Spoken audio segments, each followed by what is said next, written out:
But I didn't want to exit out of there. There you go. Thank you. Back to the beginning. I'm going to be sitting in the back, which is a little double duty. But I still hope to pay a lot of attention with my math class on it.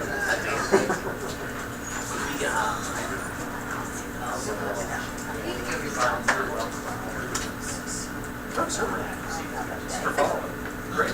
Does everybody have a printout? I have a stack of them at my desk. You guys need a printout? The handouts for this today. I'm going to put it right now. Yes. Now, which handout do you have? You have the pay yourself first? Yeah. Okay, we're going to be using the first module savings. I have some handouts that I can give you that actually coincide with the PowerPoint presentation. No, I'm so excited. This is great. Marks, I know. I'm so excited. So This is great. this is going to be directed we for still have to work this on presentation. the grant. Doing that. That was free and awesome. Thank you so much. We're so excited about this partnership. Pass one down. This is PowerPoint presentation. Perfect. Yeah.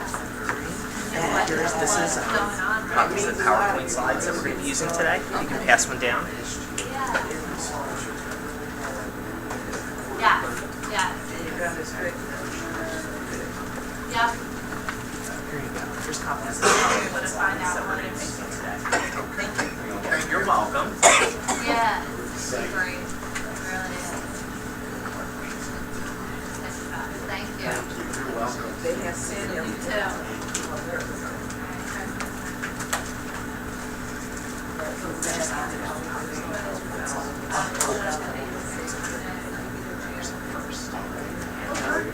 Yeah, the whole one. Now, yeah. So that's why I handed that out to them. Just so they have it here. Do you want me to hand out these? Yeah. No, actually, I think these I can hand them out to everyone. Okay, so I would love And then we'll email. I'll email with the page. So these should be shredded. Yeah, I think we're going to need Use the scale now. Oh, okay. Okay. Give these good.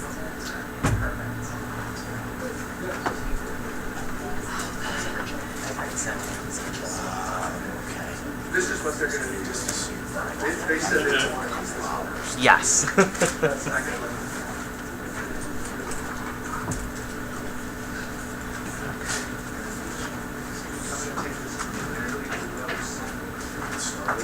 Good morning, everyone. Good morning. Good morning.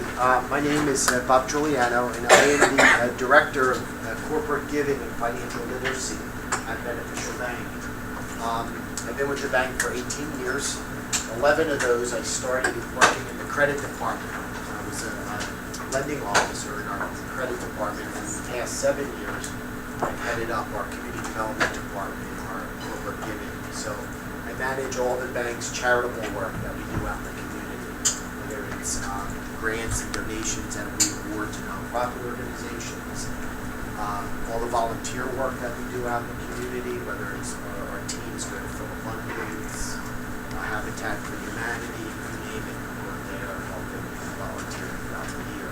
And also I manage all the financial literacy programs that we do at nonprofit organizations such as the Sarah Moon Academy, a lot of schools, public, parochial, chartered throughout Pennsylvania and New Jersey, where we're teaching financial literacy throughout the year. We volunteer over 4,300 hours a year out in the community. Again, working in soup kitchens or with Habitat for Humanity, we're teaching financial literacy. So, first of all, I am very honored and privileged to be with you today to present to you a lesson on savings as part of our financial literacy program here at the Sarah Moon Academy. And I have a colleague here with me, Mark O'Connor, and I'll let Mark introduce himself Hello. before we begin. Hi, I'm Mark O'Connor. I actually am the relationship manager of our Roxborough location. And to give a little bit of history about myself, I've been with Beneficial for 4 years, but I actually started on the teller line. So I was a teller, and I worked my way up to management within the short period of time of 4 years, just by really kind of understanding Beneficial's culture and mission. So I always like to share that with people and just know it's always possible to move forward. Yeah, thank you. Very nice to meet you. No, excuse me, I'm gonna use the jacket. I'll walk Go around. ahead, I'll get use my comfortable. Go hand. ahead. I'm comfortable. Thank you. Uncomfortable, you might as well be. Thank you. So, today we're going to talk about savings.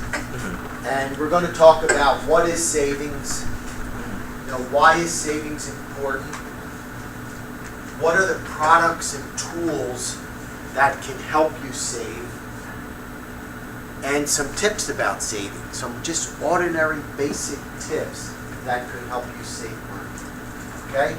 So I'm going to ask some questions. We're going to do some handouts, some worksheets, and anytime you have any questions, please just raise your hand. Feel free to ask me any question. Okay? And I'll give you the best answer that I could. All right? So, moving on, just a little story about Beneficial. Has anyone heard of Beneficial Bank before today? Yes. Great. Are anyone customers of Beneficial Bank? Used to be? Good. Thank you. Thank you very much. Thank you. Beneficial, we were founded in 1853 by St. John Newman, who was the fourth bishop of Philadelphia. We're the oldest and largest bank headquartered in Philadelphia, and we're committed to helping people do the right thing financially. We're a very safe and sound bank. Why we're here today is Beneficial. We consider ourselves more than just a bank. We consider ourselves as an education company. We want to educate people to do the right thing financially. We want to educate the community to be financially literate, starting from kindergarten up to senior citizens. And that's part of our mission, is to educate everyone to become financially literate. A lot of the problems that we are experiencing today economically as a result that a lot of people, they weren't financially savvy or financially literate when they went to purchase things. For example, houses, where we have the mortgage crisis, so to speak. A lot of people bought homes that they couldn't afford. And these mortgage companies backed them into the payment, never telling them that interest rates would rise and your payment was going to increase. And they did not have enough income to pay their payments. So a lot of the problem resulted in people they weren't financially literate. Using credit cards. So many people were using credit cards like, water. They were buying everything they wanted, just splashing the card, and never realizing that they had to pay it back at the end of the 30 days when they got the bill. And people just weren't financially responsible. So a lot of those issues caused the issues that we have today. And it was a lot of people wanted things versus do they really need them? And again, they just use those credit cards to purchase them. So that's why Beneficial, we want to be out there and we want to educate people to be financially responsible and to be financially literate. So hopefully we can avoid the problem that we're experiencing today economically in the future. Because I don't think our children can go, or any of us, can do this again down the road. So we need to be financially literate. So again, that's about part of our mission. And again, we're very passionate about educating, motivating people to take action to do well. We teach over. Sorry. Oh, okay. Oh, I'm sorry. I'm sorry. Right up here? Yeah, right there. Okay. So we teach over 1,000 hours a year financial literacy. We go to kindergarten all the way up to senior citizens. And we teach lessons based on your where you're at in life. So for the kindergarten children, first grade through about 5th, 6th, 7th grade, we teach about savings. That at that stage of their life, they need to start saving. And then going all the way up to senior citizens, we talk about identity theft and awareness. This is very common among the seniors. Okay? So, moving on to the next slide. We'll hold off on that. We'll go back. What is savings? Who could tell me what savings is? What is saving?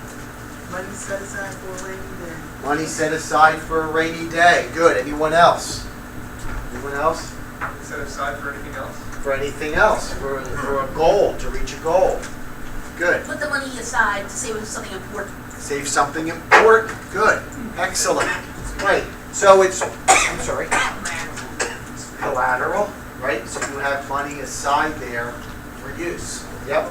So savings is it's putting money away for use at another time, right? And what are some things, before we change the slide, what are some things that we save for? What are some things that you want to save for? A house, A house, good. a car, A car, good. education. Education, good. When I talk to the younger kids in schools, in elementary school, that's the first thing I try to get out of them. What are you saving for? And a lot of them say, an Xbox or a bicycle. And then I get a few that say education. And I'm like, you're absolutely correct. At that stage of life, you need to be saving for your education. Good. What else? Retirement. That's a big one. Certain stage of life, we need to start saving for retirement. And I tell that to college students. When you graduate college and you get that job, you need to start saving from that moment forward for your retirement. Good. What's a couple other things that you might want to save Your for? own business. To own your own business. Correct. Good. Anyone else? For vacation? Yes. Yep. Anyone else? Save money for maintenance of your home. and your Maintenance car. on your home. So you have money set aside for like a rainy day. Is that collateral, or so to speak, on the side if you need repairs to your house or your car breaks down or so forth? Good. Okay. So we mentioned all these things. What do we want to save for? We save for future purchases that we would like to make, like college, a car, buying a house, retirement, or owning a business. Emergencies. Good. And we'll talk about that in a minute. Oh, no.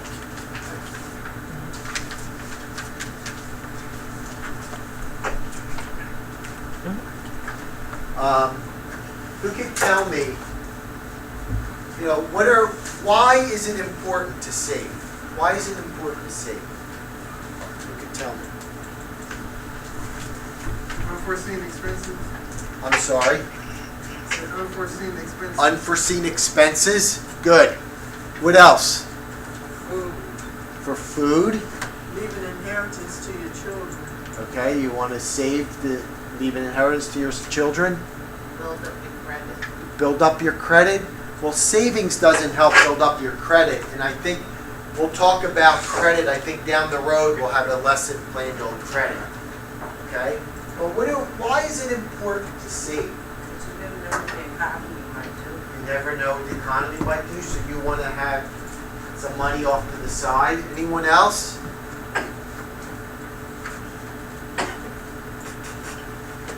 Anyone else? So, it's important to save. It's important to save because it helps you learn to manage your money better, right? So you have money off to the side. So in other words, you'll put a budget together. And in that budget, you'll pay your mortgage or your rent, your car, you'll pay your utility bills, but you want to remember to pay yourself first, to put money aside into a savings account. All right? And we're going to talk about budgeting in the lesson in December. Okay? So it's going to help you manage your money better because it's going to force you to do a budget.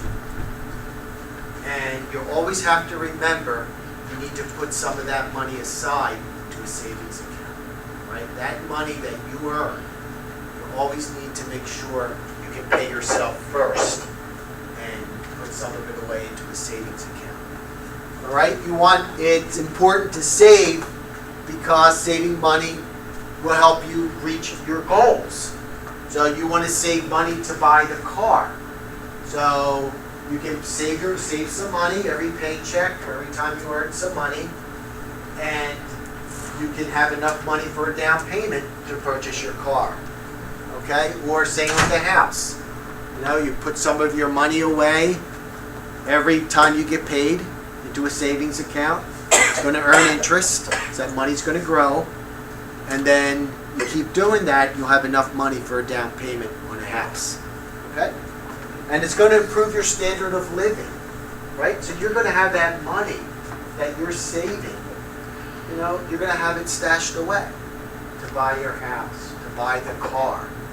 So or your business, or to go on a vacation. So it's going to improve your standard of living. You're saving money instead of renting. You're going to say, I'm going to buy a house now because I've saved enough money to purchase a house, to bring down payment on a house. So it's going to improve your standard of living to have a savings account and money in that account and keep replenishing it or keep adding to it every day or every time you earn money.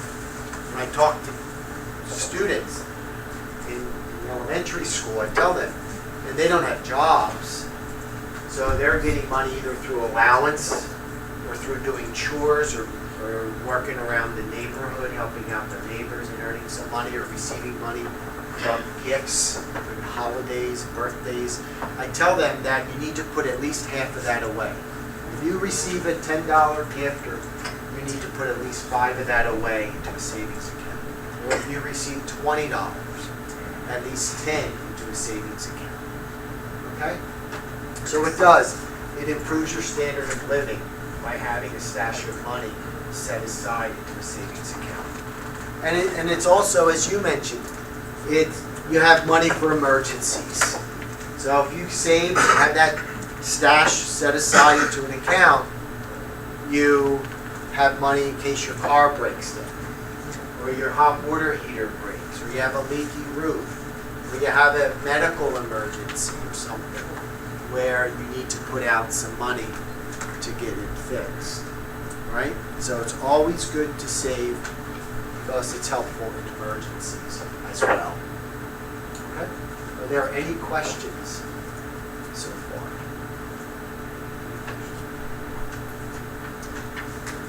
And that goes the same for adults. If you earn income and you can afford to put half away into a savings account, I recommend that you do that.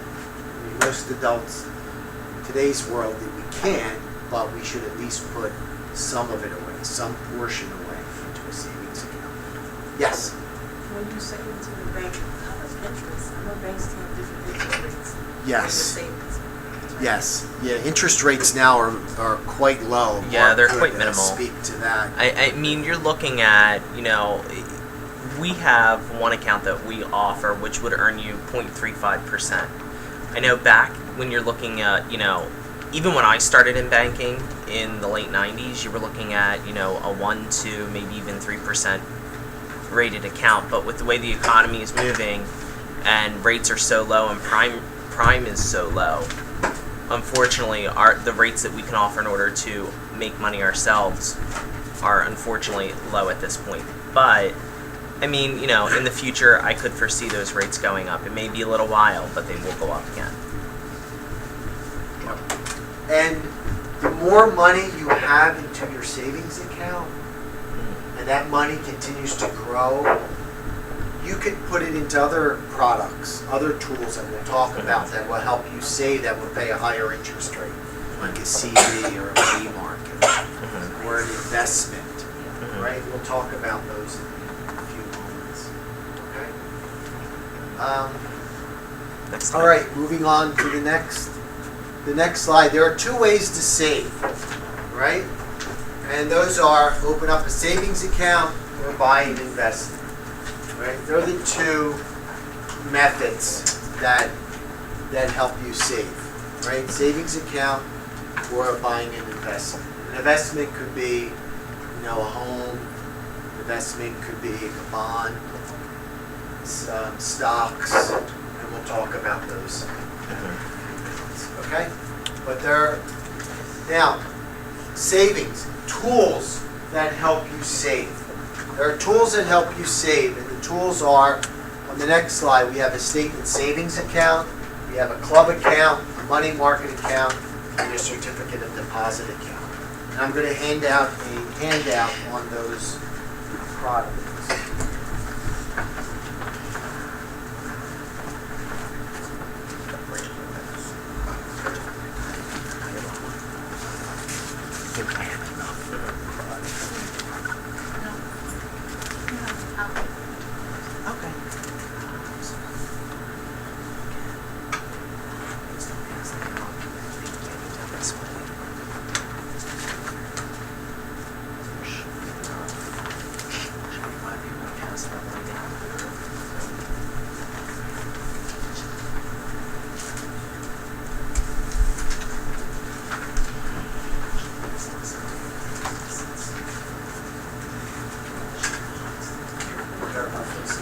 Yes, she has enough for the 3 seats in the back there as well.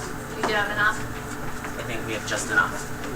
I printed 20. 20 hours. Yeah. Kathleen said it'd be like Yeah. 20. Mhm. We can make some more. All right. The 4 savings products that will help you save. All right. On your sheet, the first is a club account. All right. This is an account that will help you save for a special reason. Right, like a vacation club account. So if you're going to go on vacation, you'll start a year prior to going on vacation, and every week you'll add money into that account. By the time the year's up, you have money for a vacation. And it also goes with Christmas club accounts also. Right? You save money for Christmas. So a club account is good if you're planning a vacation a year out and you want to go on a very special vacation, you need to start saving money for that, club account would work well. And then annually, a Christmas club account works well. Also will help you save for Christmas presents and so forth around the holiday. Okay? A question. Yes. For the club account, when, on the job, I would have it. But you just go to the bank and start a club? Yes. Right? Then you go Mhm. right to the branch Yep. to start a club account. Yeah, you can go right to the branch. It honestly takes maybe 15 minutes. We still have traditional clubs, meaning passbook type club accounts, or we even now offer statement club accounts, which are available too. So you receive a monthly statement instead of having to bring your book in for update. Great. Thank you. The certificate of deposit. Who wants to read it? Who wants to read the certificate of deposit? Anyone want to read that one? This is an account in which you leave your money for a set period of time, such as 6 months or 1, 2, or 5 years. This period of time is called a term. You cannot make deposits or withdrawals during this term. You usually earn a higher rate of interest than with a regular savings account. The longer you promise to keep your money in the account, the higher the interest rate. You will have to pay a fee if you withdraw your money before the term is ended. Thank you. But so, again, as I mentioned, as you save, you keep building on your savings account, the money keeps increasing, and you want to make some more money because a certificate of deposit will pay higher interest rate than a savings interest rate.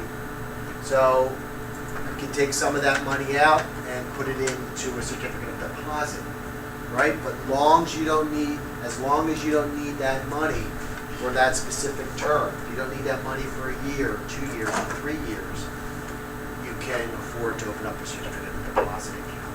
Is there a certain amount you have to put in? Usually the minimum balance requirement for a CD in most financial institutions today is about $1,000, and the shortest term would be a 6-month term, all the way up to 5 years.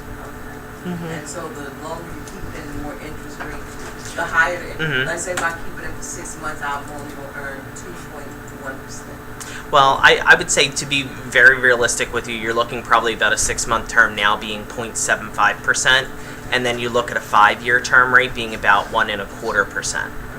So in the early 90s, you'd be looking at 4 or 5%. Unfortunately, not today. So it's best Yeah. to keep it in law. It is if you can afford to do so. Yeah, and I think that's really the advice that I would give someone is if you truly know that you're not going to touch that money, absolutely, if that's something you're comfortable with keeping it on deposit in a CD, please do so. But I know there's a lot of people now who can't really keep money in the bank that long term to go out for a 5-year term. So if you're really looking to put it in a CD locked to where you can't touch it, I usually ask you to start for 6 months just to make sure that it's really feasible for you to do, because I don't want you to lose money based on trying to withdraw it because you have that emergency or you just need to pay a bill. What is the penalty? Mhm. How much? It's usually the penalty is usually 1% or the interest. So it really depends. Yes. Does the interest rate lock? That's like if it goes, if Oh, the sorry. interest Yeah, rate that's probably goes up best. or comes down, Mm-hmm. your interest rate that you open the account stays the same. The interest rate is locked in for the term that you lock the CD in for. So your 6-month rate at 0.75 will be locked in for 0.75 for 6 months for 0.75%. So- if 1 month it goes up to 5 point, you just Unfortunately, then once your term ends, you would then be eligible to renew it for that now new rate, as of to whatever it may be at that point. But keep in mind, rates fluctuate. So you're looking at a 6-month CD being 0.75% now. It may only be 0.5% after your term ends. So then you really got lucky and made 0.25% more than what somebody else may earn. Yes. With the CD, Mhm. $1,000 Mhm. and you do your term, say like it's 5 years, you said, and you said based on the interest rate, Mhm. you can tag that on, can you flip it? You just- Absolutely, you can keep it in there and have it grow, or at that point, if you really, you have a substantial amount of money locked into that CD, and you know you're not going to touch it again. Say you lock it in for 5 years, and you were good with not touching it for 5 years. You may want to look at other options that Bob will talk about a little bit later on. So So it's just flipping it, like this, Mhm. okay, do another 5 with the new interest rate. with the new interest rate, or there may be other options. There are other options available, and what I always recommend you do, really lean on your banker. Okay. I mean, that's what we're there for. We're there to answer those kinds of questions for you. I mean, that's why we are where we are. Because we can help you understand what may be best for yourself. And we would never want to see you go into something that may not work for you. I'd rather you earn a little bit less interest and know that that money is there in case of an emergency than you lock it in for 5 years and then lose money because you need to take it out. And that's what I always say to all of my clients is you need to do what's best for you. Just because the rate's there doesn't mean it's the best product for you either. Okay, and that's something that I think you should all take away from this.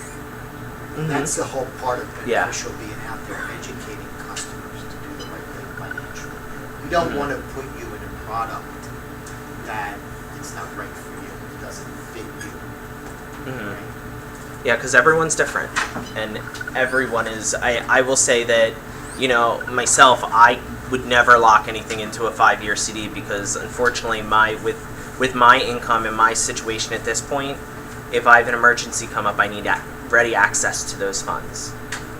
So just really, keep that in mind. Just because it's there doesn't mean it's the best thing for you to have. So you're saying the banks Mhm. are in business to make money, but you also care about the consumer. You want the consumer to make Mhm. money as well. Yes. Right. That- Care about that's- the consumer, and that's all part of the education. Yeah, and that's why we work for Beneficial, because we'd rather educate you to do the right thing financially than to sit back, take your money, and make money off of it. It's important for us to make sure that you do what's best for you and not what's best for the bank. Okay. Thank you. Thank you. Thanks. Okay, so we have certificates of deposits, and then we have money market accounts. So again, it's another tool. If you have a large sum of money that you've saved and you want to put it in and earn a little bit higher interest rate, you can do a money market account. We'll start with the money market. Money money market? Money market, actually, right now, you're going to be looking at that rate being lower than a standard savings account at this point. A money market account really just has some more flexibility for a consumer, so it gives you a few additional options that a savings doesn't, meaning you can write 6 checks a month from a money market account, where a savings account, you don't have access to those funds unless you have an ATM card or have the ability to go into your branch location. It's a little, we say that money markets are a little bit more risky. Before, money markets always earned you that prime rate, but now we're looking at savings accounts because there's, it's more difficult to access your savings account than it is a money market, so the rate's going to be a little higher now. Put money into money market, this standard account. It's as little as you want or as much as you want, but a money market will have a minimum Right. of $1,000 to stop service fees. But I would say, right now you're looking at 0.25% for a money market, so you might want to go with a savings, because savings will have lower minimum balances, say $100, either earn you the same rate or 0.1% more. You're welcome. And then finally, we have our statement savings account. This is your traditional savings account. This account earns interest, and you will usually receive a quarterly statement that lists all your transactions, withdrawals, deposit fees, and interest earned. That's your basic savings account, it's your statement savings. Okay? We are going to hand out a worksheet. We have that? Let's see.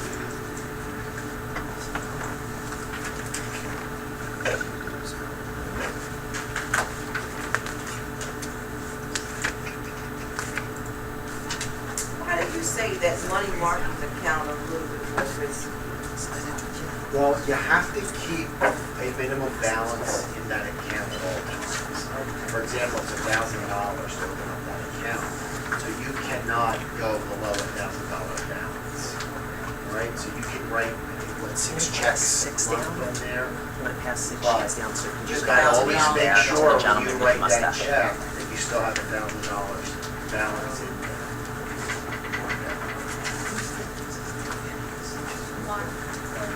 Mr. Bond, Yes. with the money market account, you don't have a savings, this is a checking, it's not just. It's a checking to go along with the money market account, but you can only write 6 checks a month.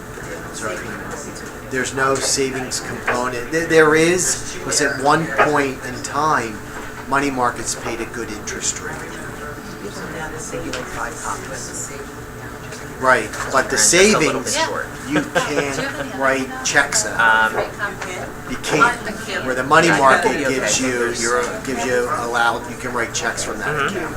Yes. You mentioned the money market's a little riskier. Uh-huh. I just pulled up your website, Yes. and it looks like if you have a high balance, the interest rate goes up as you get a higher As balance. you get a higher balance, So there's correct. the risk of having a low balance is where the risk is. Right. Right. Yep. Yes.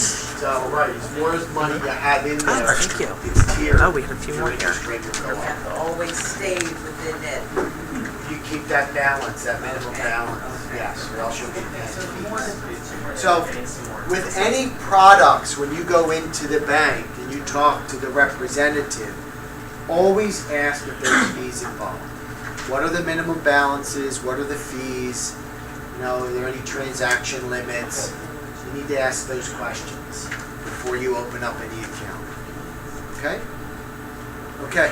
Yeah, so Yes. one more thing that, to piggyback off of Chris, with the money market, the more money you keep putting into that account, the higher your. Interest rate, right. Grow. Right. You start up $1,000 and then you keep putting money in, so now it's becoming. It's tiered. So it keeps going as you have more money. So now if you don't make these checks, you just want this. You don't have to use as a write savings. checks off of that. You can use it as a savings. Yep. And the Yep. interest rate will continue to grow. Which is So, tiered, yeah, right? so as you hit certain levels, the rate will then change. What's each $1,000 is a different tier? It depends. I believe with the money market, it's 0 to 1,000 is one rate, then 1,000 to 2,500, then I think 2,500 to 5,000, and so on and so forth. So it's always usually a tiered-based system. So you're looking at, I believe it's 0.25% right now for that first tier, and then I unfortunately I can't recall exactly what that second tier is at this point, but then it will go up to the next tier and to the next tier until it hits that base rate where it will not go above. So usually after $10,000 to $15,000, sometimes it stays the same all the way up. Good, excellent. Okay, we're gonna do a little exercise on the 4 savings products, tools. Who wants to read number 1? Okay.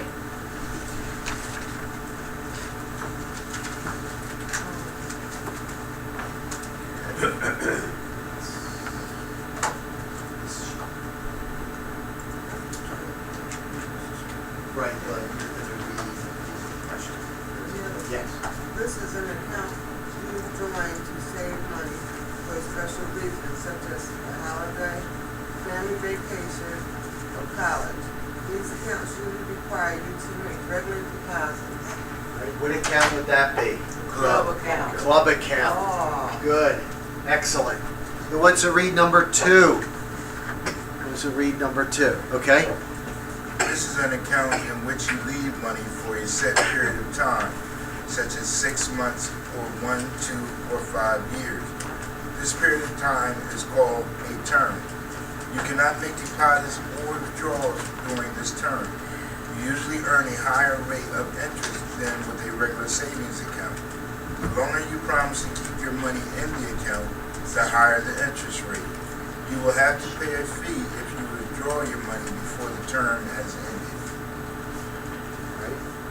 What account would that be? Certificate. Certificate of deposit. Good, good. How about number 3? Who wants to read number 3? This account usually pays a higher rate of interest and usually requires a higher minimum balance for interest than a regular savings account. This account pays a higher rate of interest for higher balances. It does not have a fixed term and makes profits every quarter. What account would that be? Money market. Money market. Excellent. All right, who wants to read the last one? Who wants to read? Yes. Go ahead. This account earns interest and will usually receive a quarter statement that lists all your transaction, withdrawals, deposit fees, and interest earnings. Okay. What account would that be? Statement savings. Statement savings account. Excellent. Very good. So these are tools. These products are tools that will help you save. And you have some money that you want to put into a savings account.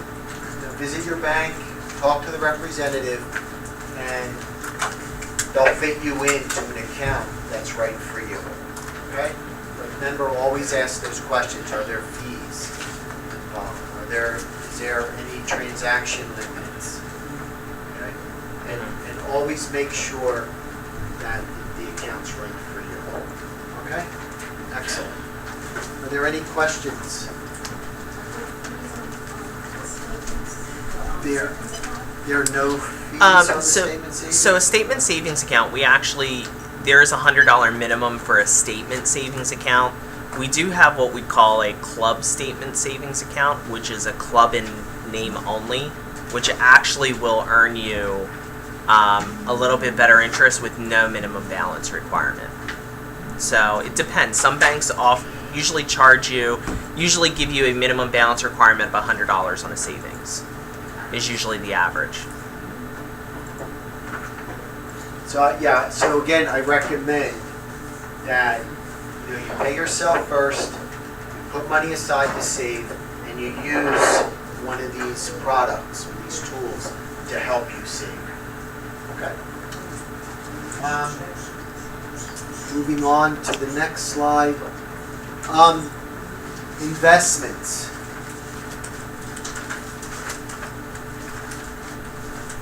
So that's another tool to help us save. We buy bonds or stocks, but they're risky, right? These types of long-term savings options that you purchase for future income or financial benefit are investments, and they're risky because they're not insured. They're not federally insured. You can own a stock today, it could go down to zero, you lose your money. You can have an account account in a bank, in the savings account, money market, or CD, God forbid something happens to the bank, you're insured. Okay, you're insured, it's $250,000. You're insured up to $250,000. So, with investments, you have to be careful because there's a lot more risk involved. Yeah, say I have a stock account, and the money, the stock goes down. What about when it comes back up, you get it back or two? Oh yeah, you get right. If the stock goes back up again, your money's going to go up. It's going to increase.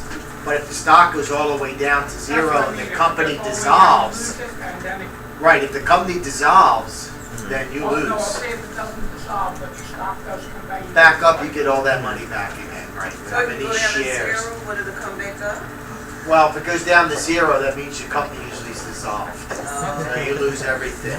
And some of them go down to, like a penny or 25 cents a share. So if you bought it, say, $1 a share, and it went down to 25 cents a share, I mean, it's still active and it's still trading. You gotta make sure it's still trading and the company's still active. And that stock can go back up to $2. Well, you get all that money plus back that you invested based on the number of shares that you own. I was wondering, because I love this store called Ross, right? And I'm like, I spend so much money in there, I need to be a shareholder or something. How do I get involved with that? That you would need to talk to your investment advisor. You go visit an investment advisor and talk to them about that. You see, you can go on your computer, type in the stock market, exchange, put in their symbol. I don't know what Ross's symbol is. And then they'll give you what the price is per share. Right? But again, it's risky. And you need to have money aside that you can afford to lose because it's risky. The market goes up and down, fluctuates.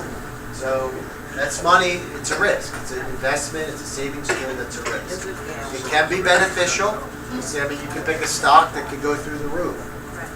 Can't you trade the stock though? You can track the stock every day. You can sell it. Right. You can sell it if you see it start to drop. But these are things you need to talk about with your investment advisor. Yeah, Or you it's could it's pull out definitely after a. it gets to a I certain would amount. not You could invest pull that out, much to right? have money. Say, you buy it for $5 and it hits $50. Because it's so risky I that wouldn't once get that's out. at zero, it's at zero. Distribute your benefits. Right? You'll pay a tax on your gain, but you can pull out. Yes. Yep. But again, the concept today is that it's risky because it's not federally insured. And as I said, it's more riskier than deposit accounts. However, if you do it well, it usually gives you a higher rate of return than a deposit account if your stock's going to go up.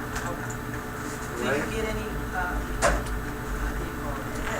dividend? You get dividends. Some companies pay dividends Yeah. based on And the you number get of those shares. every You get those every quarter. Yeah, or it depends on how they pay out their dividends, and usually they get reinvested. So, it's good. For the college students, we talk about investments. It's good. You have money, you start your job. I mean, but most of our 401ks are invested in the stock market or in the mutual funds, and they're based off of stocks, right? So for a young person just starting out, graduating from college, gets a new job, I mean, it's good to invest. It's good to buy some stocks if you have the money that you can risk. You get to you meet with an advisor, Merrill Lynch, whatever, and then they put together a plan for you based on your income that you're earning. And they'll buy some stocks. They'll mix it up. They'll say you can put money away into a savings or to an investment that's not risky but pays a small interest. And then, divvy some money up into different stocks or mutual funds because it's going to help them at that age to really build wealth. And they don't have to worry about it really at that age. Because the market's going to go, you're 23, 24 years old. The market, by the time you retire, that market's going to be up and down and all over the place. But as you get older, you're approaching retirement, you need to be careful. You might not want to put a lot of money into stocks because you can't afford for a loss at an older age. So you might have medical expenses, nursing home care, maybe you need personal care. So you have to be careful. You would move that money, your advisor would probably recommend that you move that money into a more, I guess, conservative fund where you're not going to have that risk of losing a lot. So that's why it's so important that you have an advisor when it comes to making these types of investments. With the advisor, is that a pay? You see him? Oh, sure, they get fees, yes. Can you give me like a ballpark comment and say each time or With- just one flat? I mean, Mark could I would say, probably- to be completely honest with you, a lot of financial institutions give you that one free consulting appointment just to really, understand your current situation and your financial flexibility. And then after that, it's usually a flat rate for every appointment you make. So I would say, when you're ready to move in that direction, speak to your banker at your institution, and they can really fill you in a little bit more. You don't even see them unless you ask. Well, that's because what happens, and a lot of people don't know this, is with a financial consultant or a financial expert, as I like to call them, they are actually, there may be one person who works or operates an umbrella's about 4 to 5 different offices. So, like, my advisor is usually there every Thursday, but he has about 6 other offices that he has to also really be mindful of, when he looks at setting appointments up for his clients. So you walk into a TD or a Citizens or another institution like that, they'll have one person maybe for 5, 10, or 15 branches, depending on how large the institution is. So they are there, they are available to you. A lot of people don't usually recommend it, but if you ask, they'll be able to put you in touch with that person for the free first appointment. You're welcome. Great, thank you. You're welcome. Okay. So the type of investment products, there are bonds, stocks, mutual funds, and retirement investments. Okay. This is probably a question for after class, but I lost 2 bonds. How do I get them replaced? That would, It's very easy. All you need to do is you go to, if you've lost a bond, all you need to do is you need to actually contact the bond administration office by going right online. I believe you can just go to www.irs.gov, and you'll just, or do a quick Google search for bonds, and they'll actually tell you what paperwork you need to submit in order to have your bonds replaced. Is there a fee? I don't believe there's a fee, no, but it does take time, and I believe one of the pieces of information they're going to ask you to actually give is a copy of your birth certificate and social security card, and that's usually what trips people up. Because usually people don't know where their birth certificates are. I can tell you I don't know where mine is, so. So I know that. Any more questions? Yeah, I've got one question. Sure. We spoke about everything except for, say, deposit box. That's a little different. That really doesn't encompass the savings, because you're not making anything off of the safety deposit box, and they're primarily used for just important documentations like deeds to homes, birth certificates, social security cards, maybe your car title, but you don't actually keep money in your safety deposit box. Oh, no? No, that's not safe. Because But what would happen if you if want to, you can, though, right? I would not ever advise you to do so, because if the bank burns down and that box is lost, your money's gone. Just like if you leave your money in your mattress or in your house somewhere. Your house burns down, your money's gone. You're not insured, you don't get it back. Well, That's small, but it's the truth. How much is the safety Yeah. deposit boxes? My husband they says vary. he's had They vary? penny stocks. Yes. I've found certificates, but I don't know who to contact. I can't make head or hide of it.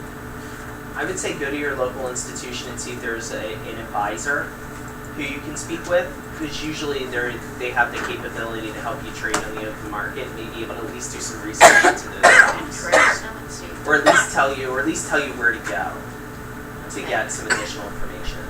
is there a name, any company name on their certificates? Some of them no. No. He even left the list. He died suddenly. So there's no phone number, there's no nothing Yeah. that I can call to see if there's anything in there or should I close it down. Did he get any statements for for those, but No. usually if you own the stock, you get a statement The every ones quarter that from did, those. I got a couple statements, Okay. but as far as the other ones, no. Some of them may not be in existence anymore, so that could be why as well. So yeah, the company could have dissolved, and you may not have any stake in that organization any longer. I would take a look at it. I mean, people have come to me and shown me these things, and you may not see a name, we may be able to see a name. So really, your banker's there to help you, especially in situations like that. We can at least put you in touch with somebody or help you with the research. When you say banker, Like my bank that I go to? Whatever bank you go to, when you have your customer service representative, or you have your branch manager, your assistant branch manager, they will be able to really help you out, or at least tell you what your next step is. Okay. Especially when you're not sure. That's really what we're there for. We Okay. really are. And I agree with you. There might not even be anything in here. Because usually you get a prospectus every year from that company that you own the stock with. Okay. One more question. For the new person trying to get started financially and or restart, their credit gets messed up and they want to get it together, how would the bank help that person? Yes. Okay. What we would recommend if your credit is, needs to be straightened out or fixed, we would recommend a couple of, there's an organization right here in Center City called Clarify that would help you prepare your credit report. What kind of stuff you have to get together to go to them? I would get a copy of your credit report. What else? I think that's what they need. Yeah, usually- Identification, copy of your credit report. And you get a free one every year online. Yes. Okay. Yeah, that's good to know, and Mhm. we'll talk about this if you're here for a credit class. We would talk about that. Everyone should get a copy of their credit Yes. report, just to take a look at it. Mm-hmm. But that agency Clarify will help you work through. And they work with the amount of money you have. That's what they do. They kind of make an assessment of your finances and see what can be pinched off to pay. To pay, right, with the bills and help you clear it, right, yes. Yeah, they'll work with you. Mm-hmm. About this investment, when you set income, right? Is there a certain amount of income that they look at, or? For when you're buying an investment or when you're no, they don't look at your financial. They won't look at your tax return, for example, if you're gonna buy a stock. They just, you'll give them a check if you have that money to purchase that stock. Yeah, I mean,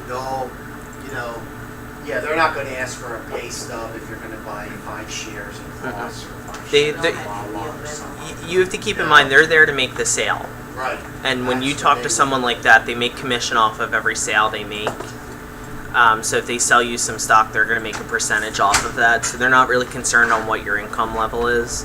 But that's where, use someone more knowledgeable, you as a sounding board before you go in and make a purchase like that. Talk to your banker, talk to your loved ones before you would go ahead. And if you're on a fixed income, you may want to look at starting with a savings account first before you really jump into this type of an investment. Mm-hmm. What is like credit? That's what is a credit report? Because Mm-hmm. I've had called trying to get cable, and they told me my credit report is on 8 trade lines? 825 or something like Oh. that. That's a good. That's score. great. 825. Yes. That's wonderful. I think Credit. it was 825. Yeah. Credit They report. told Good for me you. that, I couldn't get it Yeah, because of something about my credit report, and I had to pay $300. So Sometimes if you don't have, usually what they look at with reports, especially places like that nowadays, is if you don't have an extensive history on your report, they'll make you put a down payment. So usually what we always say as a rule of thumb is you should have something on that report. Like a lot of people have a credit card that they hold and they just use and pay it off, but they have that credit card since they were in college. And they do that and they hold on to that because it builds history. And building history increases your score. Now, if you don't pay the card back, it's going to lower your score. But what you truly want to really do is you want to make sure that you have positive history to back yourself up. So when you go and make a purchase, you don't have to put a down payment. So how do you go about getting? I would say, we'll talk, I'm sure we'll talk about this a little bit more in the credit class, but I always recommend if you don't have any credit or you've never had any credit, start with a secured loan. And we can talk about that later. But that's really the direction I would probably move you in if you don't have any credit at all. Okay. Because then you secure with your own money and then you pay back every month. And then you get your money back and it builds your history. Okay? Oh, I'm sorry? Also use could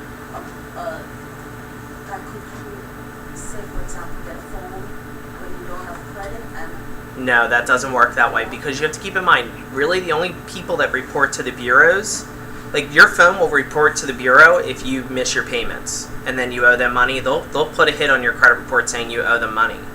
But it's not going to help build your credit in a positive manner because they won't report unless you owe them something. Mm-hmm. They report Yeah. everything these days. And we could talk about Yeah. that. We could try to get a credit lesson in maybe before the end of the year. See if we Oh, they ain't gonna Okay. talk about that. I'm sorry. So let's go back into the investment savings It's something you piece. do really Who wants to well. read number 1? What is a bond? Who wants to read what is a bond? Okay. When you buy Exactly. this investment product, you are loaning money to a corporation or to the government for a certain period of time called a term. Yes. So that's almost like a CD loan, so to speak. But you can purchase a bond for different terms. 7-year You bond. just start passing, maybe just have them all go around. Do you think that'll be easier? Pay interest. And again, you can't touch that. That's basically what a bond is. It's a bond. It's almost like a CD loan. Right, because if you use it It's a for term. time. Right. Yep. Right. Who wants to read number 2? What's a stock? Okay. When you buy this product, you own a part of a company called a share. If the company does well, you might receive periodic dividends. If it's a part of the company's profits, then you give back to your shareholders. Yes. Good. Okay. It's exactly what a stock is. You're buying the shares of that company. Right? If the company does well, you're going to earn some money. If it doesn't, unfortunately, you can lose. So there's a lot of risk. How about number 3? That's important. Retirement investment. This is money you invest over a long period of time so that you will have money to live on when you are no longer working. Good. Retirement accounts. They're very important. We should all of us should be preparing for our retirement. what age you start? I tell the college students, once they graduate from college, get their job, start right then and there. Once they start earning their first paycheck, start saving for retirement. Yep. All right, how about the last one?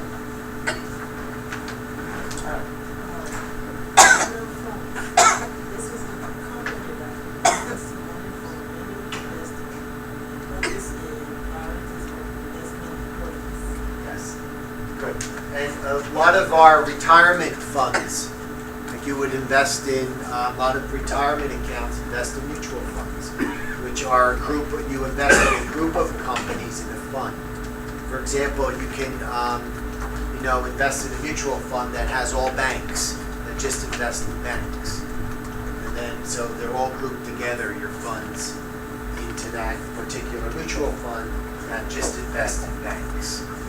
So again, a lot of our retirement accounts are mutual fund accounts where they can invest in a variety of different companies. Mutual funds are good. Again, you have to talk to your advisor on choosing one that best fits you. What are you looking to obtain? So I mean, there are aggressive funds where they invest in some risky organizations, but if that risk pays off, you can earn lot of money. And then there are some conservative funds that just invest in companies that they know that are stable, but their stock price, you know, it doesn't go up a lot, but it does go up. It doesn't increase tremendously like some of the aggressive funds do. You think you deposited money into this as well? And mutual funds, you No, it can, depends on your term. but you're not you do not necessarily have to. You can continue, you know, whenever you get extra money that you can play with, so to speak, and you're not going to need it, you can keep investing into mutual funds. But when you have a retirement account, like your 401k, every pay, they take money out of that account, and they'll keep feeding that to your 401k, which is usually tied to your mutual fund. So you keep building that and keep investing in that. Each company, they start off low. The companies start off with $100 or $300. It depends. The government has a limit on how much you can contribute to a retirement account 401k every year. But it just depends. I mean, if you can buy mutual funds on your own, it doesn't have to be tied to a retirement account, so to speak, for a company with your place of employment.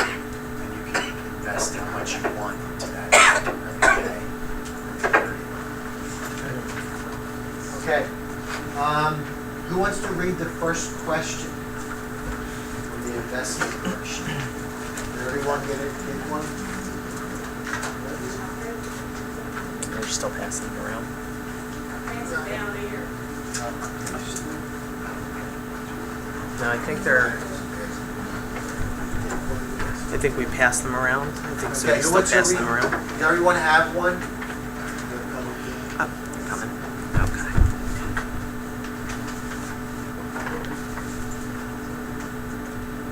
Bonds. I can talk to you about that. Afterwards, but it's I don't recommend it right now. But I'll tell Want to read one? Go ahead. you. You're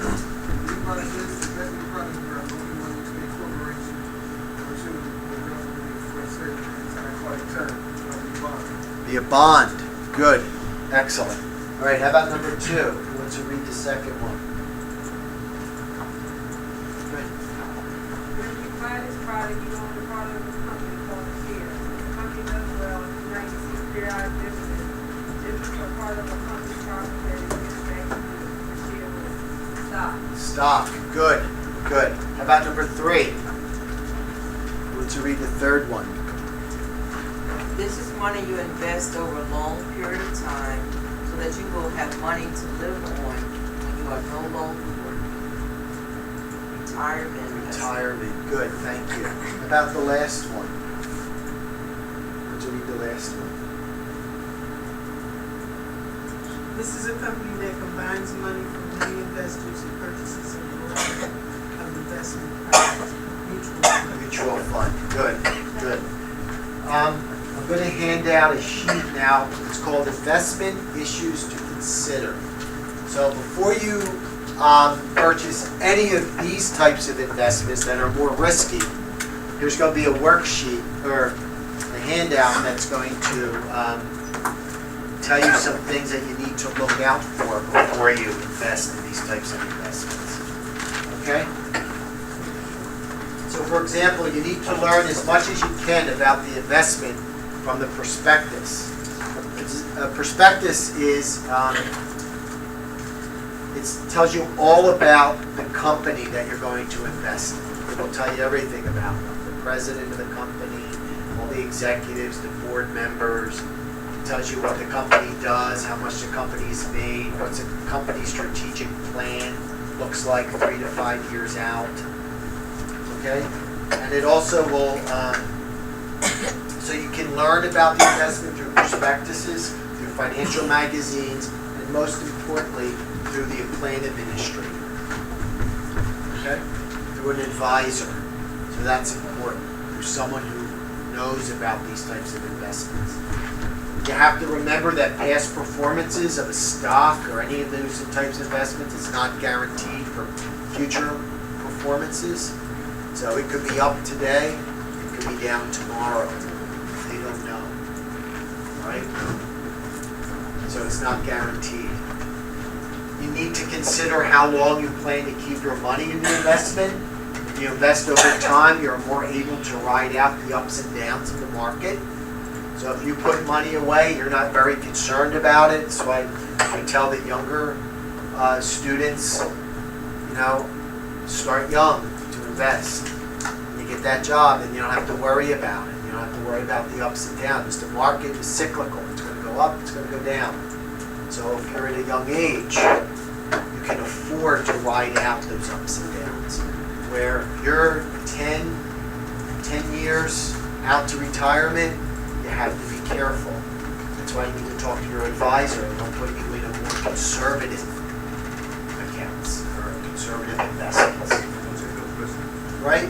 Right. It's less riskier. Correct. Don't put your eggs all in one basket. You should have a mix of investment products that reflect your needs for returns, safety, and long-term savings. Right? So again, you need to talk to your advisor about that. Don't put everything into Ross. Right? Or don't put everything into one stock. Right? Your ideal composition of investment products will shift over time. So reevaluate what you have from time to time. And that is, as we get older and we're approaching retirement, our investments need to change. Right? When you're younger, you can be more aggressive. You can take a risk. But when you're older, you need to be more conservative and less risky. Right? Determine how much risk you're willing to tolerate. Remember, there is a trade-off between risk and return. And again, you need to discuss that with your advisor. All right? So, the big thing to remember on this sheet is that these investments are not federally insured. You can lose the interest and the principal of your investment. So you have to be careful. All right? So, if you're going to do investments, use this form. Do you have any more investment issues to consider? Two, I have one here. We're gonna make copies. These two here. Okay, I'm sorry. You said you can use your principal and what else? And your interest.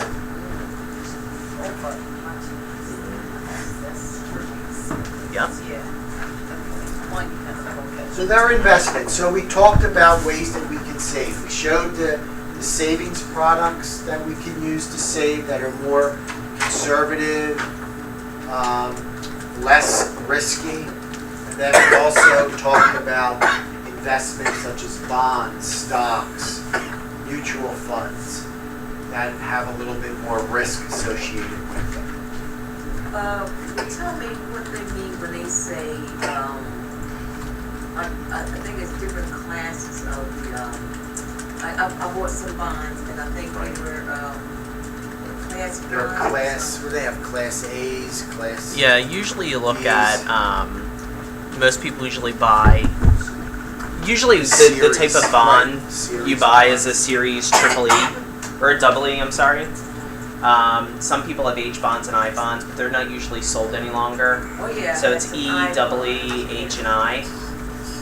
What you want to do is if you're looking to find the value, you can search bonds online, and you can actually calculate the value yourself, or you can take it to your bank and they can help you with redeeming the bond. And not all, well, I went to, a credit union. Yes. And they don't do bonds. Some do not. Now, okay, so most institutions no longer issue bonds. And the reason we don't do that is the government has basically tied reins and has tightened the bootstraps and they only allow you now to purchase bonds online. So really they give you like a receipt, print out and a login information for your bond now and send you a certificate still, but the banks no longer have the capability to do that for you. We used to be able to order the bonds for you and have them mailed out to you, but they don't issue bonds like that any longer. Well, on the internet, you have put your information in. How safe is But what you have to keep in mind, you're doing it now, but we used to have to do that in the past. So no matter what, you'd fill a form out, it's still getting input into a computer system for that bond to be issued to you. But this time now, it's just a lot more user-friendly. And really, if you think of it this way, it cuts back costs of somebody having to do it. So basically, they give you the capability of just inputting yourself. So if the information's wrong, then the information's wrong because you put it in wrong, not because they did something incorrectly. So. But I still wanna know what's the difference between the I bond and the H bond? It usually, okay, so if you look at an I and an H, it depends on the risk associated with that bond. Like an I bond, you would put in the full value. So if you purchased a $50 bond, you're going to get a $50 bond. If you get an E bond, you're going to put $25 into that bond and you'll get 50 back within that term. And usually I believe it's 7 to 11 years now. And then it'll earn interest up to 30 years. Oh, for it to be mature too. Correct. So what'll happen? No, it'll be mature within that 7 to 11 term, but you'll continue to earn interest up to 30 years. Do they still have the bond that you put in $25 and receive $250? Yeah. Yes. So they're still available for you, but they would only be available to you online. So you wouldn't be able to go into your bank or your credit union and purchase them any longer. I'm sorry. Yes. Once your bond is short-term value, and you don't cash them in, you just hold on to them. You can hold on to them, but after 30 years, they'll no longer earn interest. So I'm still earning interest. It earns interest up till 30 years. Which you'd be surprised. A lot of people, well, in the past, people used to make money that way because they would hold them until they knew it didn't earn interest anymore and cash them in. But now, I mean, the interest rates are so low. That's why I say 7 to 11 years, because you may not get return on your investment for 11 years. And then you have 30 years where you're going to still earn interest at the term that you originally locked the bond in for, but it still may not be a lot. Okay. You're welcome. So just to wrap up, we know what savings is. We talked about why it's important to save. We talked about the tools and products that will help you save and reach your goals. And now we're going to talk about some tips, some savings tips that will help you save. Some everyday basic tips that will help you save. Okay? I just to back up, I can't stress enough how important it is to pay yourself first. Anytime you earn some income, put some of it away. Even if it's $5, even if it's $2. Put it away, it's going to grow. If you put it in one of these accounts that pays interest, that money's going to grow and keep growing. Okay? Some tips. What do you think are some everyday things that we could save on? If we do differently, we could save. What are some things? Stop smoking. Stop smoking. Good. That's excellent. What's a pack of cigarettes these days? Like over $6? Yep. I've been flipping. I've been just going. Where the tips at? That's what I was like. It's coming around. It's coming around to you now. They're coming. They're sending the sheet around. Okay. What are some other things that we could save on? Little basic ordinary things that we could save. Coffee. Coffee. Yes. That's a big thing. How many of you buy coffee out every day? Well, since we've been here, we kind of like, Okay. you know, but You're lucky. Yep. Very nice. Good. When we do a lot of presentations in homeless shelters, especially to individuals who are ready to make that transition from shelter living back to dependent living. And this always comes up, because I always ask this when I'm out doing that lesson. How many of you buy coffee out? Well, half the room raises their hand. Right. And I'm like, you know how much you can save if you go to the supermarket and you buy a pound of coffee, like $2, $2.50, $3 a pound of coffee, and make it at home? You can save a lot of money a week. You add that up times 7 days or 5 days, that adds up. And that money you could be putting away into a savings account. So that's a big one. Buying lunch out every day is another one. Especially if you buy lunch out in Center City every day. You can't get lunch for under $10. You buy your drink or breakfast. How much money you'll save if you pack it at home. You bring your lunch with you. Brown bag it, yes. And even with the adults and even with the students, I talk about, how many of you in school or every day just buy a bag of potato chips, a little bag of potato chips for 75 cents at the vending machine. You can buy a big bag at the supermarket and then just pack little bags every day.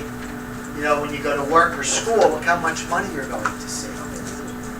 So just little things like that can help you save. Right? Paying your bills on time. You avoid a late fee.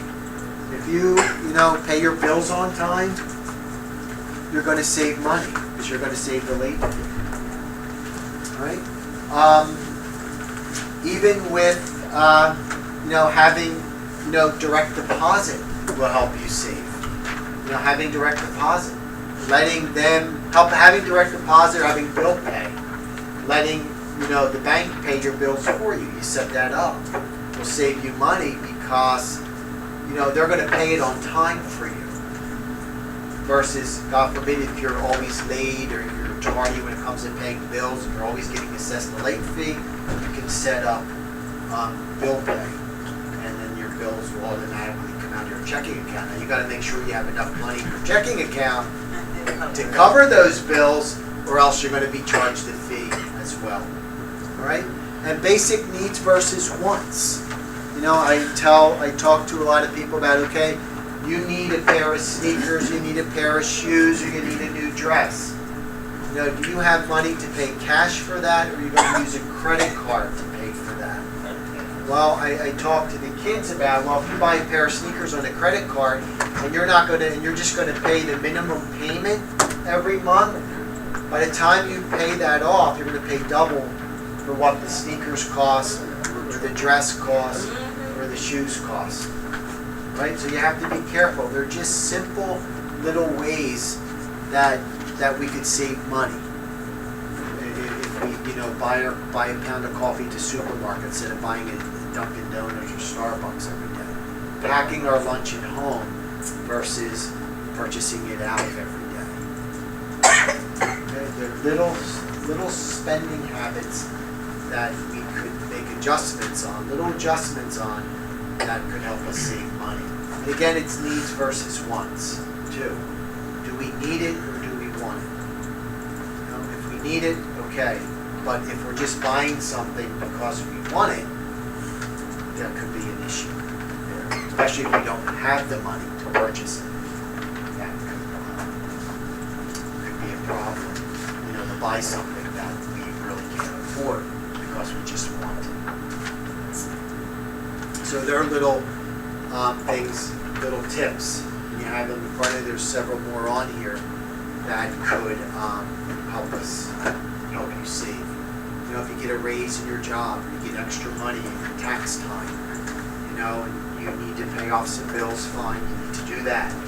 But if you have any extra money left over from our tax, your tax return check, or bonuses at work, or pay raises at work, put that extra money aside in the savings account.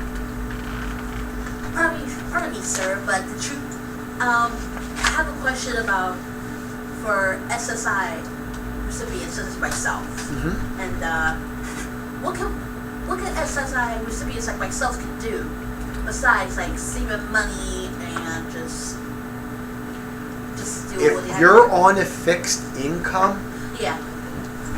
you need to do a budget. That is important. And we're going to talk about that. The next Mark, class. December 8th Mhm. is the budgeting class. You need to put a budget together if you're on a fixed income. So you're going to list all your expenses. And you need to still pay yourself first from that income if you can. You still need to pay yourself first. And, does everyone have cable? Few. Does everyone have a cell phone? Right? We need to rethink, we need to look at our cable. Do we have basic cable or do we have every channel? Can we just live on having basic cable? Or do we need those extra channels that cost extra money? Where can we save with the cable? With our cell phones, Do we need all those extra features and gadgets on our cell phone, or can we just use the basic package where we use the calls for emergencies only? Look how much money you're going to save. You'd be surprised when I talk to the folks that are again making that transition back to shelter living. They have every feature on their cell phone, or they have every channel on their cable, all the fancy channels. I'm like, do you really need those? Because at this point, you're trying to save money. So we have to rethink what we have on our phones, and our cable, and can we just use the basics? And look how much money you'll save if you just use the basics. I didn't even know she got cable. She got the cable line. I don't cable on. I probably won't have it for a long time. She got the line. You don't get all the channels, but you get channels that's beyond the basic television stations. And they're pretty good. But the line, this to have the cable line. Okay. Is it the FiOS? Is that FiOS? I'm not. Yeah. I'm not up on. I don't watch TV. No, I mean that's just basic usually. I mean, I think it's $30. But there are some where you can pay $120 a month for your cable. Yep. But if you're on a fixed income, it's good to put a budget together, because that's going to tell you what disposable income you have left over, and that you could, put into savings. Again, take a look at what you have: cable, phone. Can you get away with the basics? Pack lunch. Don't buy coffee out every day. It's good to treat yourself. All right. It's good to go out to lunch once in a while. It's good to treat yourself. You need to do that. But it's just once in a while, not consistent if you want to save money. I see on your tip thing, if you have a checking account, they sign up to have money moved into a savings account every month. Now with that, I do have a checking account, but with my checking account, when I signed up for it, I told them I didn't want no bills enough to hook up to. Right? That's different. Right? Then when I get my check at the end of the month, I pay my bills first, and then whatever I have left from out of my check, I go and deposit that into my account, my checking account. Okay. So. You can. It's good. A lot of the banks have this now, where if you get your check deposited into your direct deposit into an account, they could take some money out of that and put it into a savings account. So you don't even miss it. You don't even see it happening. And for some folks, that's what they need. They need that discipline where, okay, they're not disciplined enough to do it themselves. So they'll let the financial institution deduct that money from their check that's being deposited from their employer, and take out a portion and put it into a savings account. And that's... Well, what if your check's not on? I don't have my check deposited there. Well, then my check is somewhere else, and I go there myself and put money. Okay, so if you're disciplined enough to continue to do that, then I applaud you for that. That is great. But for those who aren't going to be disciplined to do that, you would need to set up an account like that at your local financial institution, where you want a portion of that money sent to your savings account. I'm glad you mentioned that. Good. Okay. One last thing. There's a formula out there that you can use to show you how long it will take to double your money. And it's called the Rule of 72. All right? And again, the Rule 72 will tell you how long it will take for your savings to double in value, what interest rate you need to earn to double your money in a set number of years. All right? And it's a real simple formula. You would take 72 and you would divide it by the interest rate. All right? So, for example, if the interest rate for a savings account is 2%, and you deposited $1,000 into a savings account, you would take 72 divided by 2%. And it will take you 36 years to double that $1,000 and turn it into $2,000, right? At an interest rate of 2%. So it's the rule of 72, and it's 72 divided by the interest rate that savings product is charging. And that will tell you the number of years it will take to double your money, right? So if the interest rate was 25%, now we're really dreaming at this point for an interest rate to be 25%. You would take 72 divided by the interest rate of the account, which is 25%, and it will take you about 3 years to double your $1,000 initial deposit and turn it into $2,000, right? The interest rate was 3%, you would take 72 and divide that by 3%, all right? So that's the rule of 72.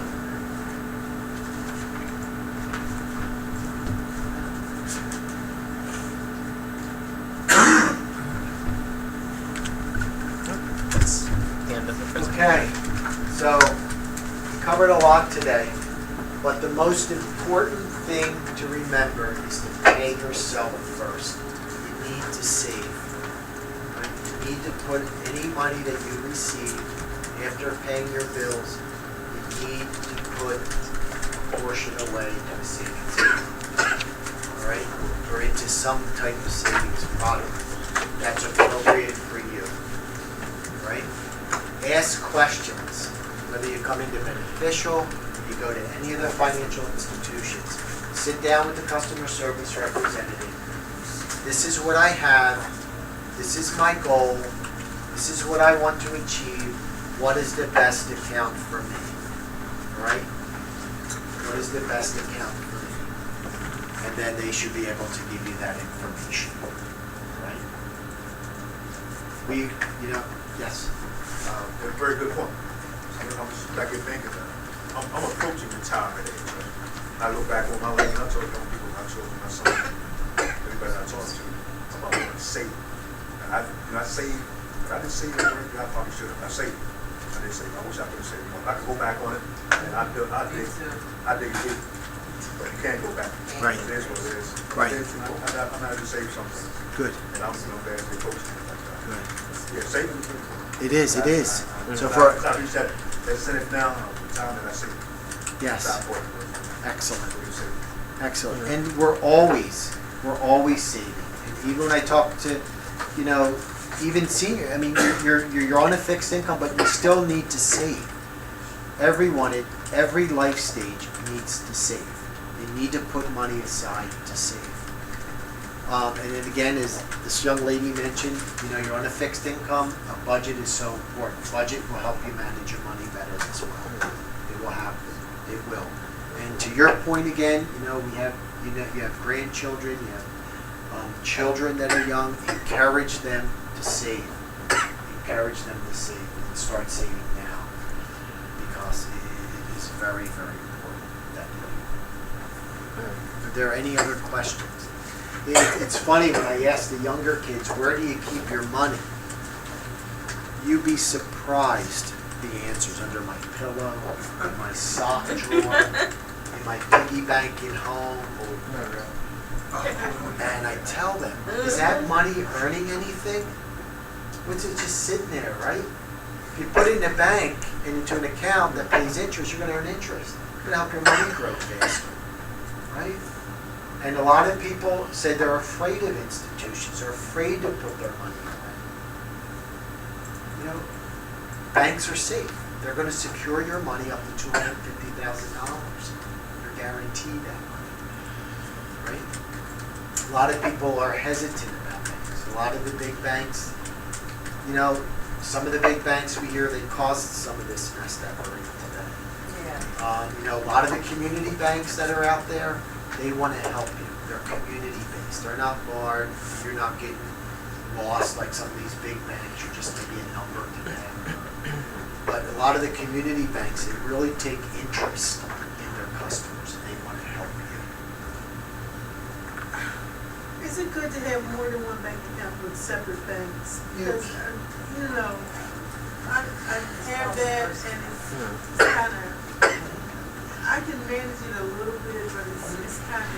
It's hard. About closing out when it. Right, I would recommend it, for example, if you're over that threshold where the insurance doesn't cover you, God forbid if the bank fails, then it's good to have several banks, because you can divvy that up and you're not over that $250,000 threshold, or that minimum. But if you're, but if you know, you don't have that and you're going to be insured, you're under that $250,000, I would say one bank. That just keeps everything organized. And you're not confused between one bank and the other. Yep. I was glad she asked that because I was sitting here thinking, you keep saying the threshold $250,000. I say if you are fortunate enough to have that problem and you've reached the $250,000 threshold of your savings, would it be prudent to take that money and put it into another bank, or keep it in that bank or put it into a separate account? If you're over 250, Right.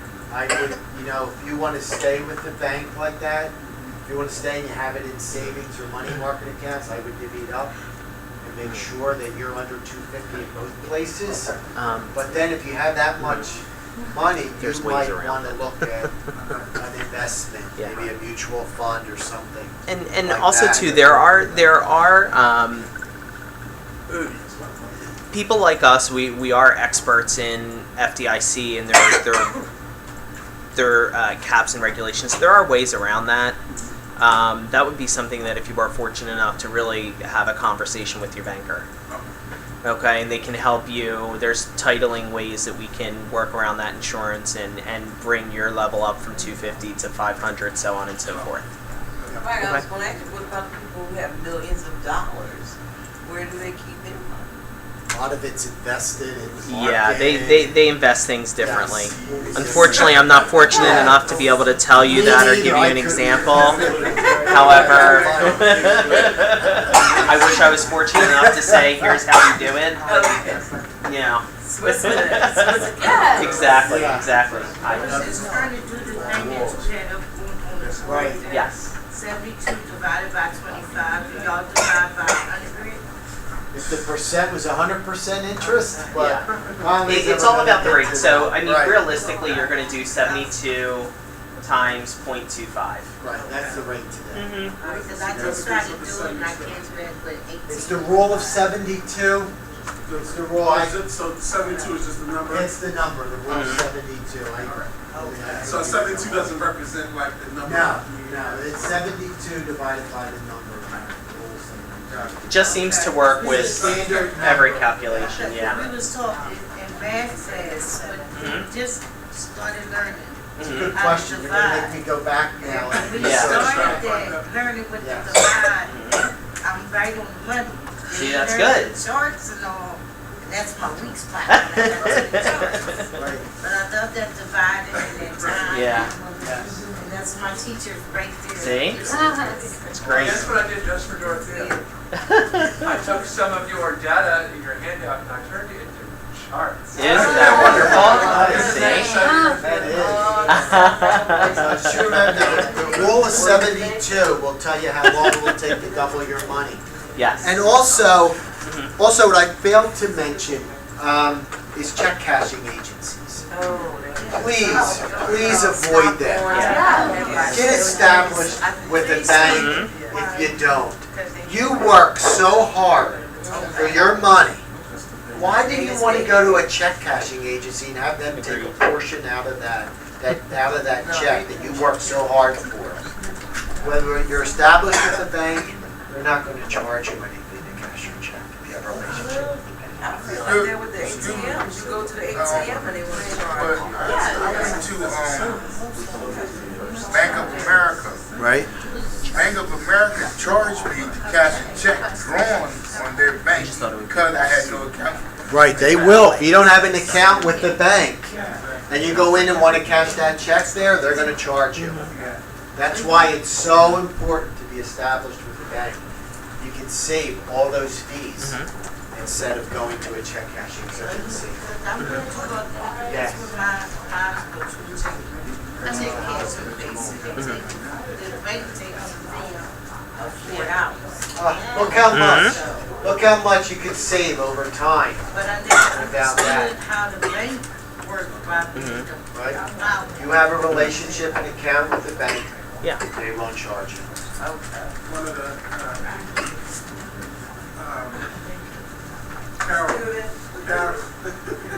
Carolyn brought up a good point about, using ATMs. The fees on ATMs, if you use your own bank ATM, you won't incur any fees. You won't incur any fees. Okay, so Right. if you use another bank's Right. ATM, you'll not only incur that fee, but you'll incur a fee from your bank. That's very good. Yes. Using our network. That is correct. And also just to kind of add too, where it seems like we're having a lot of discussion surrounding accounts. We will, as we go through these modules, we will be offering accounts to students as well. So we will have that availability when I believe we're gonna do that in that when we talk more about checking, which would be nice.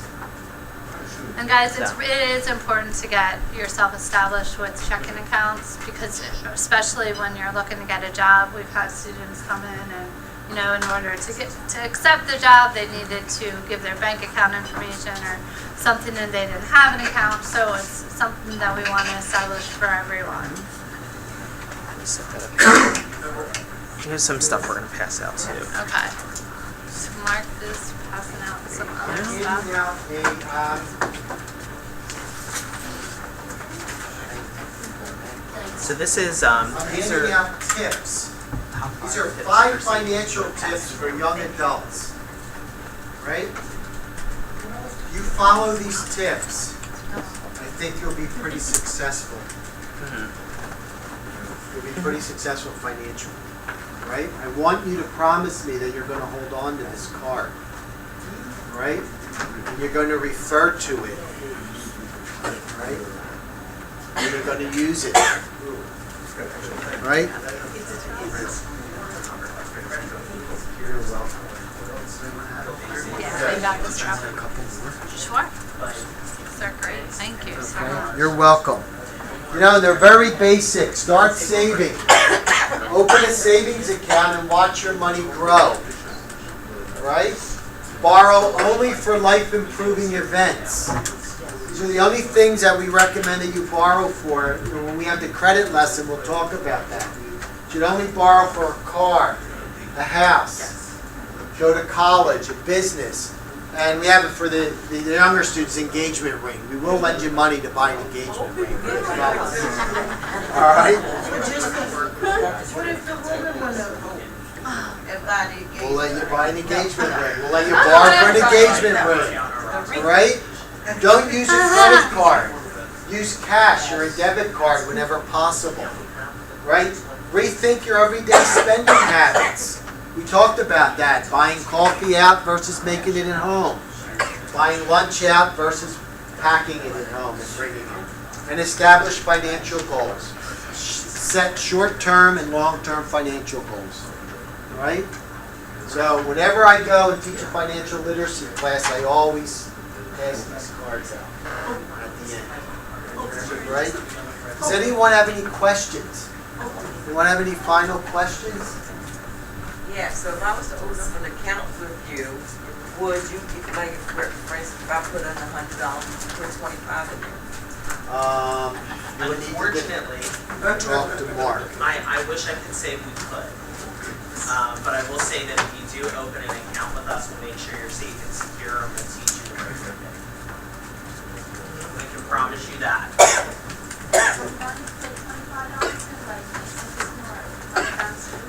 Some of them will offer you special promotions in order to win your business over. But what you want to keep in mind too is just because they're going to give you something for free doesn't mean it's going to meet your needs. Because Citizens, let's use Citizens as an example. I have a brother who works at Citizens. They have minimum balance requirements on their accounts, and if you don't meet those minimums, you will receive a fee. What you want to do is you want to do research. Just because they give you something doesn't mean you should bank there. Look online, decide, pick your top 2, 3, or 5 banks, and say, you know what, I'm going to research their checking accounts, I'm going to look at their savings accounts, and I'm going to see which one that's my need. How much money every month do I keep in my account, as to where I can maybe have that savings account that might have $100 minimum, or the checking account that might have the $100 minimum, or maybe you'll be lucky enough to find a bank that doesn't have a minimum. And you will come across those institutions. Beneficial Bank is an institution where we are the knowledge bank. We're an education-based institution. We don't want you to have a minimum or assess a fee on an account, really, when our goal for you is to teach you on how to better manage your money and to do what's best for you. So we have what we call our start-off account, our free checking. It is a truly free checking account. There is a zero minimum balance. There's a zero monthly maintenance fee. We have our club statement savings. As I had mentioned, it's club in a name. The club statement savings, a zero minimum balance, a zero monthly maintenance fee, and it earns you a really nice rate of 0.35%. There are other institutions out there who are just like us who have those types of products. But what I recommend you do your research, ask the questions. You know, you're going to go into a Citizens, you're going to have a minimum balance requirement. They may say, you know what, you're good for a year, but guess what? What's going to happen after that year? How much are you going to have to keep in there? You know, you may have to keep $1,000 in the account. You may have to keep $500 or even $100 or $50. But, you know, the working day person may not be able to even keep $50 in the account because, I mean, you know, a lot of people still live paycheck to paycheck. So really keep that in mind. Do your research, do your homework. Don't just do it because you see you get $25 free. You know what, that might be good now, but you know, you may pay back a lot more than $25 in fees in the long run. Okay, they may give you an iPad or something. Yes? It doesn't matter how long you have a bank, you can always switch banks. You can always switch banks, absolutely, anytime. You're never locked in. Okay? Does anybody have any other questions? Is it a fee to transfer money? Always, yeah. Every bank has a fee. And it is specific towards that institution in itself. Is there a limit on the monthly setup? No. You can send as much as you want, but the more you send, the more money you're going to pay. Because there's usually an initial fee to send. What if you want to get a loan from the bank? Lending is actually standard throughout every institution, and we'll talk about that more in credit. Okay. But you know, there are different rules and regulations that are attached to bank lending practices. Yes. I'm sorry. Can you lend money from Social Security? You can, as long as you are established. Yes, you will still be able to be lended. We will still lend you money. We don't discriminate. It's actually against the law. And you have to have the means to pay it back. Yes, as long as you have the means. Yes. Yep. And good credit. Thank you. I'm sorry. What was the issue of one now earn more than $15,000? There are different things associated with that. There are things that we look at, such as debt to income ratio. We look at your income, your tax returns, if need be, or at least your pay stubs. And again, it's the means that you know, are you able to pay back? The debt to income ratio is really a way that they determine whether or not, based on how much money you make, based on how much current debt you have, whether or not you'll be able to repay this loan for that specific term. Also, look at your past credibility, and they work on that. If they want to repair your credit, you can. Well, they'll work on your past credit, but keep in mind, we don't want to. No bank wants to put you into something you can't pay back, because you have to keep in mind that stays on our books. So if we lend you, say, $500 or $5,000, and you can't pay $5,000 back, then we basically have to write that loan off. Do they put them on a payment, like the payment plans? Well, that's basically your repayment cycle for your loan. But we'll talk more about that when it comes to credit. Okay. Okay? Is there any more questions? When will you be back? We will be back. Our next session for the TNS2 and math classes is December 8th. Reading, we're kind of up in the air about whether or not you will attend, but definitely TNS2 and math, December 8th. We'll have Beneficial Bank to do the next session. Which will be about budgeting. Yeah. So round of applause. Thank you guys so much for coming in. Thank you so much. It was really a pleasure. Great Yeah. questions. It was great. Very It was exciting really class. good. Thank you Thank very you so much. And remember to save.